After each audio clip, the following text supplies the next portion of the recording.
KO Artist Sports. We're here with the one and only Abel Sanchez, man. It's good to see you. Good fights tonight. Very good fights tonight. I enjoyed the show a lot. What'd you think about Callum? You know what? As I said when I saw him about 4 fights ago, I know Freddie's going to move him up. Freddie's going to step up the competition. They chose the right opponent today. Callum showed a lot of improvement from his last fight, so I'm happy for him and I'm happy for Tom.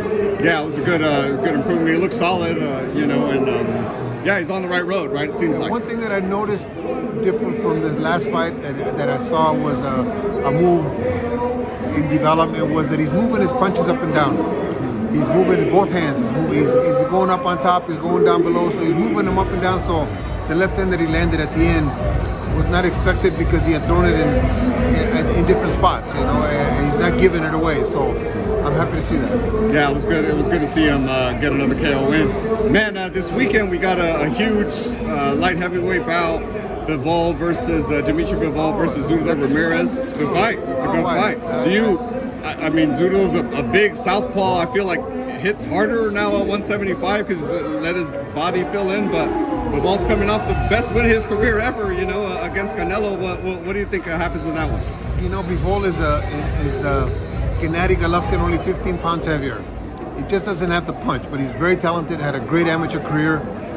But you know what? I have to go with Zurdo in this one. I think that Zurdo will be too big for him, just like he was too big for Canelo. I think Zurdo will be too big for Bivol. It's not going to be a pretty fight because Zurdo never makes pretty fights. You know, it's not going to be one of those great knockout fights. But I think that Zurdo takes a decision. Man, we got a huge announcement today, or at least, you know, the both fighters talked about it. Caleb Plant versus David Benavidez. You know, we don't have a date or anything, but they both posted it on social media saying, you know, it's done deal. We're getting it done next year. Man, finally, we're getting a big one because boxing was kind of on life support there a little bit. Man, I mean, Caleb looked really good against, you know, Darrell. Improvements with Darrell is Redman. Nowhere near David. David's a young, hot talent, hungry talent that wants those big fights. I think you're going to see the best David against Caleb Plant. Caleb is a heck of a fighter. Caleb's got great hand speed, very seasoned fighter, but I think that David is ready to break out, and I think this is the fight that breaks him out. When you had David in camp with Triple G, what was it about him, or why was it that you called him? What was it about him that kept you? I want to say it was a couple camps, wasn't it? It was one camp. Oh, okay. One camp, and he was 16 years old. His father's a friend of mine. His father brought him to the gym. He was about 185 pounds. This is when Jose was really in his prime, and David was the young brother, you know. He was 16 years old, and Gennady was never an abusive guy in the gym. He always worked with the guys. But what I saw in David was somebody that wasn't going to back down. Didn't matter who was in front of him. He wasn't going to back down. He had great skills even at that age. He's a little pudgy, a little baby fat, but 20 guys that I had in the gym sparring with Golovkin, he was probably the best sparring I ever had in there. Wow. Yeah, at 16 years old. Wow, that's incredible. That's incredible. Tank Davis versus Ryan Garcia. It's one of those, you know, it's at least that one's still on the table, right? Because the other big one didn't happen. Do you lean one way or the other with those two? That's a great fight. Tank is a great talent, but I think the problem with Tank is that he's fighting I think over his limit. I think he's a great 30-pounder. Could be a good 35-pounder, and I have to even give it a closer.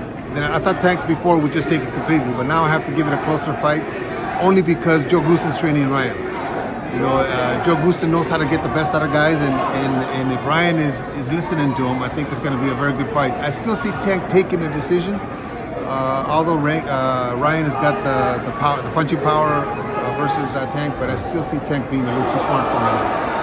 Man, let's just talk about real quick Spence Crawford, the fight we didn't get. Just what was your reaction to that news, and do you think these guys will get in the ring ever? You know, it's unfortunate that they're not fighting. It's unfortunate that they couldn't come to terms. I don't really know the details to it. I haven't really been listening to it, but I still say that Spence to me is going to beat Crawford. Spence, I've liked Spence since he was in the Olympics. I think he's the better 47-pounder. Right. Now, if they fought at 40, it'd be a different story. You know, they're more 40. But 47-pounder, I think Spence is the best fighter. And just lastly, the rumor is that Spence could be coming back December 17th and possibly against Keith Thurman That's kind of the rumor. He's always said he doesn't want to face Keith Thurman, but I mean, I think he just wants a big fight at this point. If that fight is the one that we get, how does that one play out? Spence beats him. Thurman, for me, had a great beginning to his career, but for some reason he just hasn't lived up to everybody's expectations. So I think Spence beats him. Could stop him, actually. I think, yeah. What? Just because he's just on a roll like that? Spence, just to me, is more of a finisher than Thurman. Thurman, for some reason, when he gets those big fights like that, he just doesn't live up to the expectations. Because I want to say Thurman's only loss is to Pacquiao. He beat Danny Garcia. He beat Sean Porter. Because you win doesn't mean nothing. It's how you win. You know, we thought that Thurman was, what was it? What is his nickname? One time. At the beginning, yeah, he showed us that he was one time, and then for some reason after he fought a Argentinian guy that hurt him to the body and. Abrigo? No, I think it was a southpaw. Carlos maybe was his name? Carlos Abrigo, no? Abrigo or something like that? No, that Abrigo was my guy. I forget the guy's name. But anyway, and that's the fight that I saw Keith Thurman really not have that special edge that the great ones have. Hey, well, man, always a pleasure. Thank you so much for it. Well, what are you up to these days, man? Hey, what's going on? I'm retired, man. Hey, are you enjoying it? You know what? Yes. This year I decided just COVID and all the inactivity before, and I gave up a couple of champions because I didn't want to work no more. I'll be 67 in about 5 days. I think it's time for me to spend more time with my family. I gave up a lot by doing this sport. I got a lot out of it, obviously. But I think my family deserves a little more time from me. Yeah, man, definitely, man. I mean, boxing is going to miss you. Obviously, you're still around here and there, so hopefully we'll keep seeing you around, man. And man, thank you. You're welcome. Thank you very much. Thank you, brother. Appreciate it.